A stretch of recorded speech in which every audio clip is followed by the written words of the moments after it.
नमस्कार, जन उत्तराखंड में आप सभी का स्वागत है। मैं हूं प्रभात। सबसे पहले हेडलाइंस।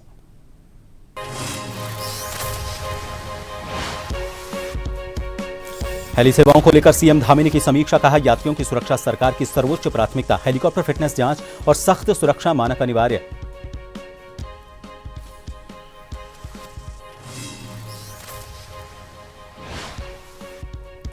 चमोली में अतिवृष्टि से भारी तबाही। सीएम धामी ने ली समीक्षा बैठक। एनडीआरएफ, एसडीआरएफ और प्रशासन की टीमें राहत बचाव में जुटी। 2 लोगों का हवाई रेस्क्यू।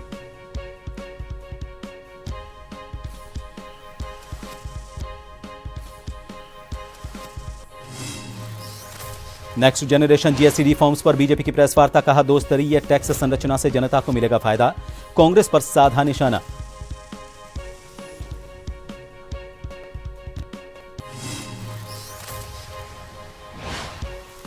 बारिश से कमजोर हो रहा उत्तराखंड का ग्रीन गोल्ड। साइंटिस्ट ने दी गंभीर चेतावनी। बरसात का बदलता पैटर्न बुग्यालों के लिए साबित हो रहा खतरनाक।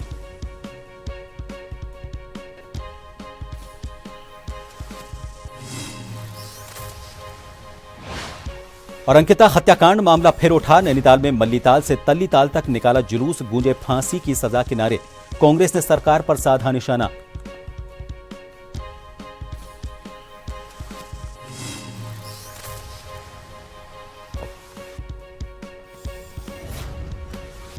मुख्यमंत्री पुष्कर सिंह धामी ने स्पष्ट किया है कि हेली सेवाओं के संचालन में सुरक्षा मानकों से कोई भी समझौता बर्दाश्त नहीं किया जाएगा। उन्होंने कहा कि यात्रियों की सुरक्षा सरकार की सर्वोच्च प्राथमिकता है और किसी भी हाल में इसे नजरअंदाज नहीं किया जा सकता।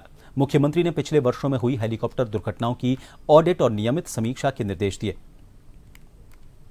सुरक्षा के मानकों का बहुत कड़ाई से इस बार पालन किया जाएगा और मैंने इस संबंध में भारत सरकार का जो नगर विमान का जो हमारा मंत्रालय है सिविल एविएशन, वहाँ पर जाके उनके पूरे मंत्रालय के सभी अधिकारियों के साथ, डीजीसीए के साथ, सेक्रेटरी एविएशन के साथ और भी मिनिस्टर जो राम मोहन नायडू जी हैं, उनके साथ बहुत विस्तृत रूप से इसमें वार्ता की है और उसकी एक एसओपी भी बनाई गई है। सब लोग विपाडा, डीजीसीए सब मिलकर उसका संचालन करेंगे और 2 हमारे एटीसी भी जो है यहाँ पर स्थापित किए गए हैं। एक देहरादून में, सहजधारा में और एक सिरसी में। वो सब हमने यात्रियों की सुरक्षा को ध्यान में रखकर ही उसको किया है और हमारे लिए आज भी यात्रियों की सुरक्षा सर्वोच्च प्राथमिकता है और जो भी संचालन होगा उनकी सुरक्षा को ध्यान में रखकर। देहरादून में मुख्यमंत्री पुष्कर सिंह धामी ने भूस्खलन के बाद की स्थिति की समीक्षा की और साथ ही अधिकारियों से स्थिति की जानकारी जुटाई। जानकारी के लिए आपको बता दें कि सुबह करीब 3 बजे चमोली जिले के घाट तहसील के नंदानगर क्षेत्र में अतिवृष्टि के कारण भारी तबाही हुई है। पुलिस प्रशासन और एनडीआरएफ, एसडीआरएफ की टीमें लगातार मौके पर जुटी हुई हैं। रेस्क्यू के दौरान एक शव बरामद हुआ है, जबकि 12 लापता लोगों की तलाश जारी है। 2 लोगों का हेली सेवा से रेस्क्यू किया गया।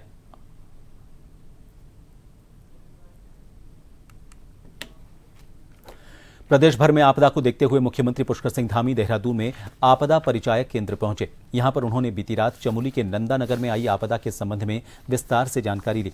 वहां चल रहे राहत बचाव कार्यों और रेस्क्यू टीमों का अपडेट लिया। इसके बाद उन्होंने मीडिया से जानकारी साझा करते हुए कहा कि नंदानगर में जो लोग लापता हैं उनकी युद्ध स्तर पर तलाश जारी है।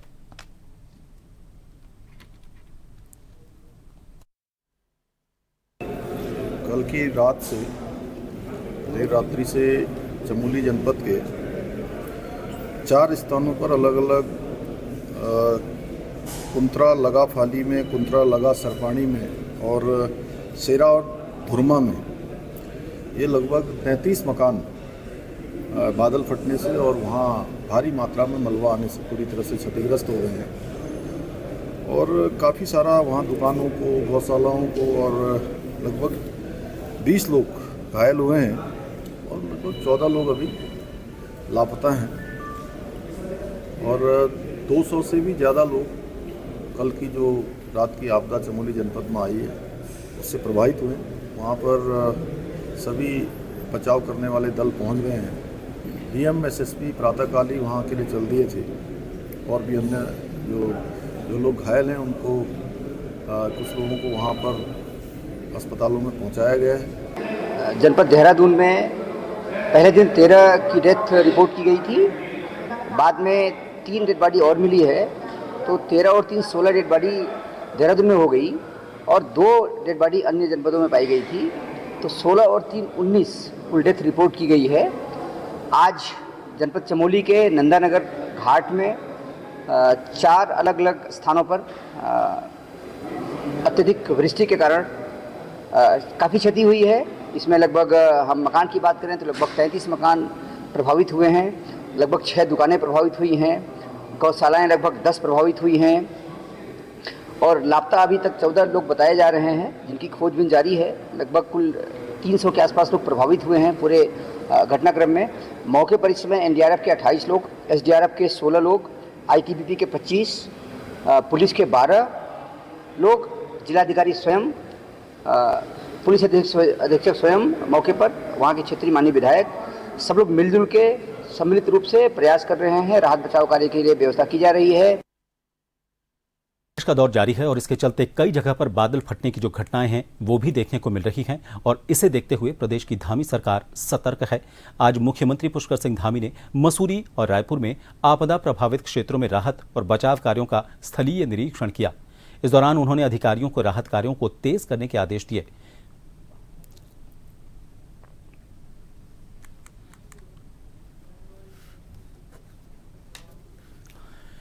नेक्स्ट जनरेशन जीएसटी रिफॉर्म्स के तहत देश में वर्तमान 4 स्तरीय जीएसटी कर प्रणाली को सरल बनाते हुए अब 2 स्तरीय टैक्स संरचना लागू की जाएगी।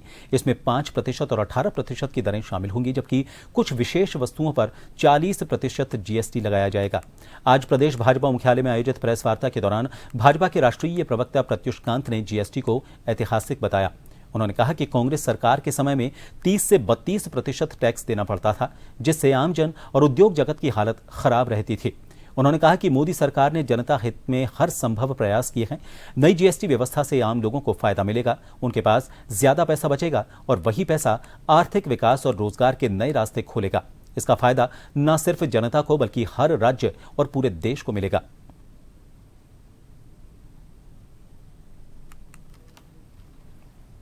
जीएसटी ये दिखाता है कितना ऐतिहासिक है और प्रधानमंत्री जी की सोच दिखाती है कि जब प्रधानमंत्री जी ने देख लिया, मोदी सरकार ने देख लिया कि हमारा जो टैक्स जीएसटी कलेक्शन है वो 180 लाख करोड़ से लेके जब 2 लाख करोड़ रुपया के स्टेबल हो गया, तो ये टाइम था लोगों को बेनिफिट देने का।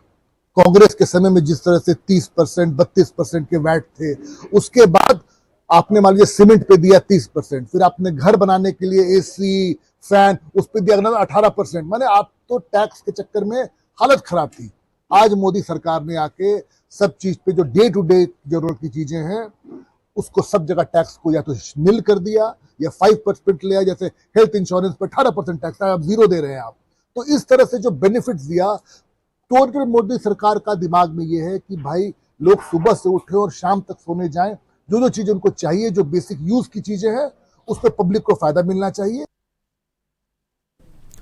उत्तराखंड जैसे संवेदनशील पहाड़ी राज्य में प्राकृतिक आपदाओं का खतरा लगातार बढ़ता जा रहा है। विशेषज्ञों के अनुसार इसका बड़ा कारण जलवायु परिवर्तन और ग्लोबल वार्मिंग है। इसी को लेकर मुख्यमंत्री पुष्कर सिंह धामी ने चिंता जताई है। मुख्यमंत्री पुष्कर सिंह धामी ने कहा कि आपदाओं का सीधा संबंध ग्लोबल वार्मिंग से है और इसका असर पूरी दुनिया के साथ साथ उत्तराखंड पर भी पड़ रहा है। उन्होंने बताया कि कई जगहों पर जहां किसी प्रकार का निर्माण कार्य या अनियोजित विकास नहीं हुआ है, वहां भी आपदाएं देखने को मिल रही हैं। सीएम धामी ने कहा कि आपदाओं को पूरी तरह रोका तो नहीं जा सकता, लेकिन समय रहते पूर्वानुमान और वैज्ञानिक आकलन से उनके असर को कम किया जा सकता है। उन्होंने ये भी कहा कि प्रदेश में इस दिशा में विशेषज्ञ संस्थानों के सहयोग से सर्वे और परीक्षण कराए जाएंगे ताकि भविष्य में आपदाओं के असर को न्यूनतम किया जा सके।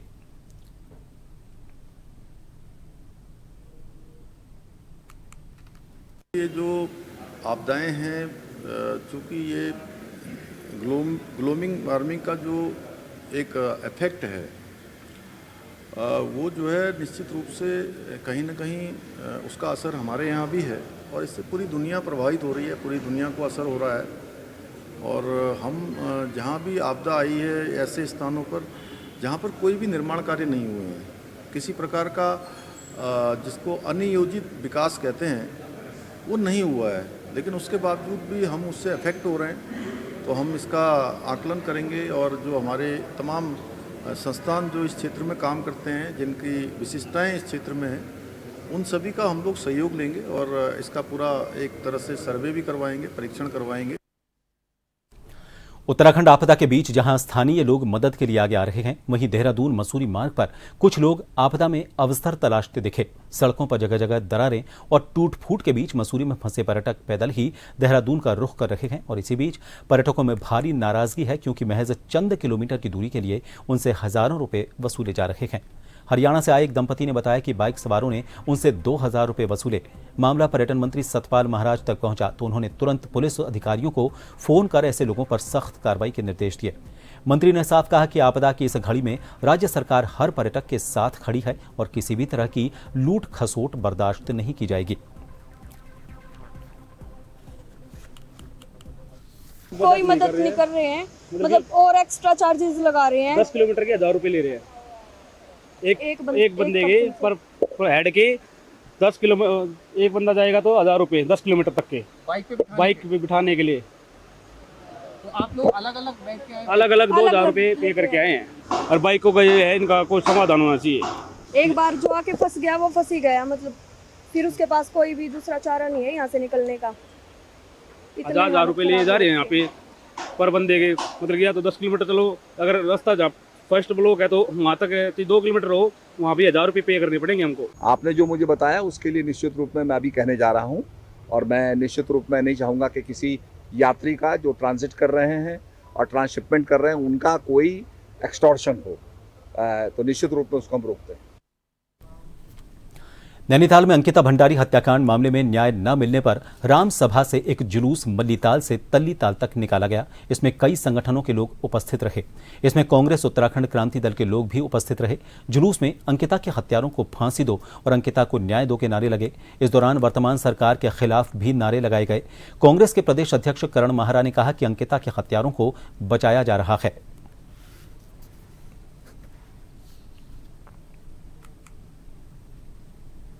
कांग्रेस शामिल नहीं है, लेकिन 3 साल हो गए इस घटना को घटे हुए और मैं आपको याद होगा मैंने 13 दिन 14 दिन लगभग कांग्रेस के साथियों के संग लगातार गिरफ्तारी देने का काम किया था। अंकिता के गांव भी हम गए थे। मैंने पूरे गढ़वाल में अंकिता को न्याय दो की एक रैली भी निकाली थी, जिसके बाद बीजेपी ने मेरे पुतले भी जलाए थे पूरे प्रदेश में। तो अभी तक न्याय कहाँ मिला है? पुलकित आर्या को गिरफ्तार कर दिया, लेकिन जिस तरीके से सुप्रीम कोर्ट में नन्ही परी के मामले में अपराधी को जो है छूट मिल गई है, कल को हो सकता है पुलकित को भी ऐसा ही आश्वासन सरकार ने दिया होगा, इसीलिए वो वीआईपी का नाम नहीं ले रहा है। कौन है वीआईपी? अंकिता लिखती है मरने से पहले कि एक वीआईपी को एक्स्ट्रा सर्विसेज देने के लिए मुझ पर दबाव डाला जा रहा है, लेकिन आज पुलिस ये कह रही कि अंकिता का जो वीआईपी था वो कमरा था। इससे शर्मनाक और क्या हो सकता है? क्यों मुख्यमंत्री से पूछताछ नहीं हो रही? क्यों उस विधायक से जिसने ये यमकेश्वर की ये दावा किया कि मैंने डोजर चलाया, उससे पूछताछ क्यों नहीं हो रही? एक छोटे से ब्रेक के लिए यहां रुकेंगे। बने रहिए जन टीवी पर।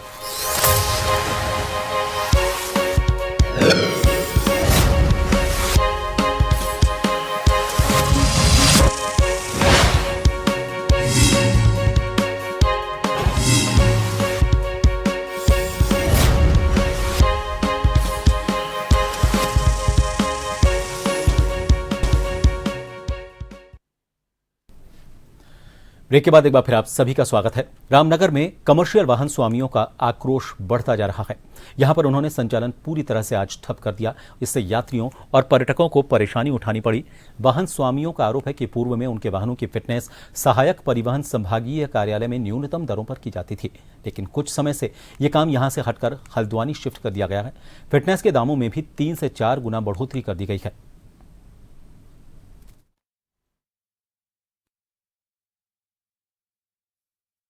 देखिए, सभी प्रकार के जो कमर्शियल वाहन है उनकी फिटनेस पहले रामनगर में हुआ करती थी, जिसका जो शुल्क था वो मात्र 1350 रुपये हुआ करता था। और अब एक व्यक्ति को लाभ पहुंचाने के लिए, चाहे वो किसी नेता को लाभ पहुंचाना हो, चाहे वो किसी अधिकारी को लाभ पहुंचाना हो, उसकी फिटनेस सेंटर जो है एक प्राइवेट सेक्टर को दे दिया गया है, जिसमें लगभग हल्द्वानी के अंदर 8 से 9 हज़ार का खर्चा आ रहा है और जिससे वाहन स्वामियों के ऊपर बहुत ज़्यादा बोझ पड़ रहा है और पूरा समय की भी बर्बादी बहुत होती है। लगभग 45 दिनों से लगातार ये लोग मांग कर रहे हैं कि फिटनेस रामनगर में सुचारू की जाए, लेकिन शासन प्रशासन के कानून में जू नहीं रेंग रही है। यहाँ पर रामनगर में टोटल 12 यूनियन है, जिसमें बसों से लेकर के truck, car, Gypsy, tempo, e rickshaw, Vikram, ये सभी लोग जो है इस हड़ताल में शामिल हैं। और ये जो हड़ताल है ये फिटनेस को लेकर के है।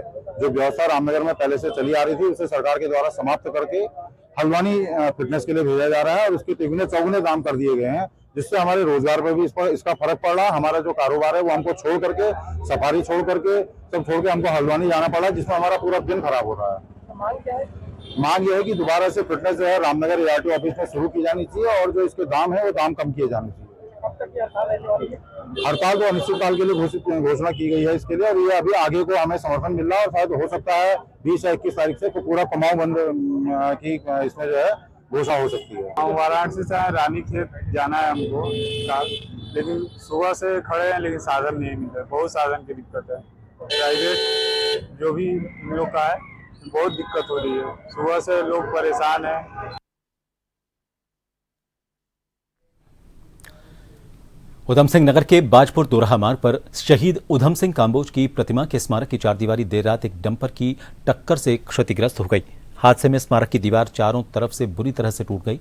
घटना की जानकारी मिलते ही काम्बोज समाज के लोग जिलाध्यक्ष परमजीत सिंह हांडा के नेतृत्व में मौके पर पहुंचे। उन्होंने पुलिस प्रशासन पर लापरवाही का आरोप लगाया।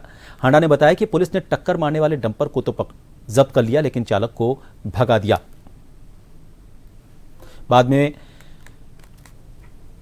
कड़ी मशक्कत के बाद पुलिस प्रशासन ने लोगों को यहां पर शांत करवाया और आरोपी चालक के खिलाफ सख्त कार्रवाई का आश्वासन दिया। यहाँ पे जो शहीद उधम सिंह जी की प्रतिमा है, जो अविभाजित उत्तर प्रदेश की सबसे पहली मूर्ति है, उस पर एक अज्ञात वाहन ने यहाँ पे टक्कर मारी और उसके बाद वो यहाँ से भागने का उसने प्रयास किया। लेकिन स्थानीय लोगों की सूचना द्वारा यहाँ पे बताते हैं कि बॉर्डर पे उस वाहन को पकड़ लिया गया पुलिस द्वारा। तो मेरा कहना यह है, पुलिस ने वाहन तो अपने कब्जे में ले लिया, लेकिन उस ड्राइवर को रात को उन्होंने छोड़ दिया।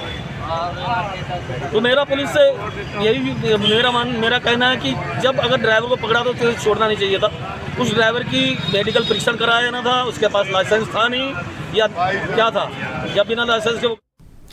मंगलौर में मन्नाखेड़ी गांव के जंगल से युवक का संदिग्ध परिस्थितियों में शव मिलने से हड़कंप मच गया। इसके बाद ग्रामीणों ने कोतवाली पुलिस को सूचना दी। मौके पर पहुंची पुलिस ने शव को कब्जे में लेकर पोस्टमार्टम के लिए भेज दिया। फिलहाल पुलिस मामले की गंभीरता से जांच कर रही है।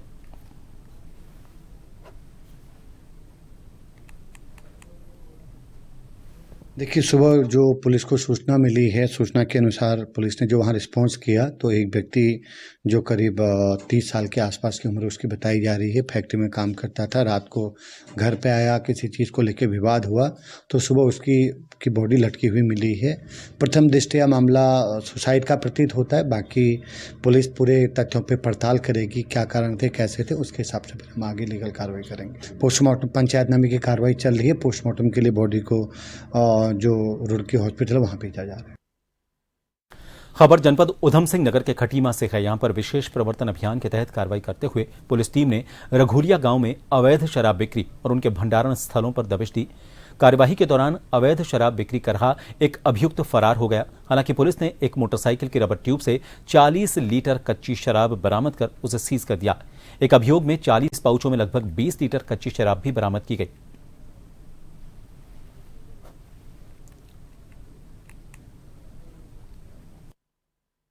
हमारी जो कमिश्नर हैं अनुराधा पाल मैडम, उन्होंने जो भी समीक्षा बैठक करी थी अभी पिछले 15 दिन पहले, पखवाड़े पहले, तो उन्होंने देखा था कि उधम सिंह नगर जिला, हरिद्वार जिला जो है बड़ा कच्ची शराब का और बाहरी राज्यों की शराब का जो है केंद्र बिंदु बनता जा रहा है। चोरी छिपे वहाँ पे शराब आ रही है और आती भी है।